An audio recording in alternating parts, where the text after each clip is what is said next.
Kurorto šventė šiais metais sulaukė ypatingo druskininkiečių ir miesto svečių dėmesio.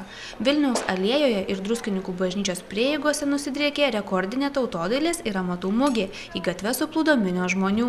Renginio organizatoriai pasirūpino ypač spalvinga šventės programa, praturtinta netikėtais siurprizais ir atrakcijomis. Triukšmingiems renginiams startą suteikė teatralizuota šventinė eisena, kurioje šiemet 50 įvairių kurorto įstaigų, įmonių ir organizacijų savo išmonę demonstravo, surengdami triukšmingą ir spalvingą karnavalą bei atspindėdami pavasario, vasaros, rudens ir žiemos temas.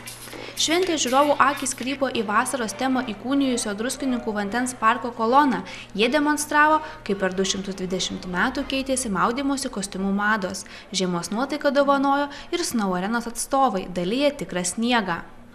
Penktadienio vakarą miestiečius ir kurorto svečius savo dainomis džiugino iš Druskininkų kilę garsūs druskininkiečiai bei žinomi Lietuvos atlikėjai. Vėlų vakarą Druskonio ežero pakrantėje susirinkę žiūrovai stebėjo šokio su ugnimi studijos ugnies valdovai šou liepsnojanti klasika. Vidurnaktį visų laukė ant Druskonio ežero magijos teatro Diarči rodytas teatralizuotas 4D vaizdo projekcijų šou ant vandens.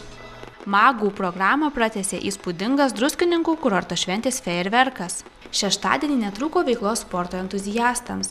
Vilkės golfo aikštynėje vyko Druskininkų savivaldybės mero Ričardo Malinausko golfo taurės varžybos. 5 metus iš eilės buvo organizuotas tradicinis tarptautinis žurnalistų futbolo turnyras. Šventės metu vyko teniso dvejetų turnyras Druskininkų savivaldybės mero Ričardo Malinausko tauriai laimėti.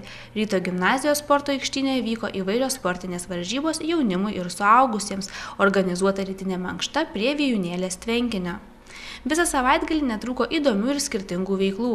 Snow Arena pasiūlė ypatingą pramogą. Pirmą kartą Lietuvoje tinklinio varžybos buvo organizuotos sniege. Šalia nuotykių parko vyko mėgėjų ir profesionalų grilio čempionatas.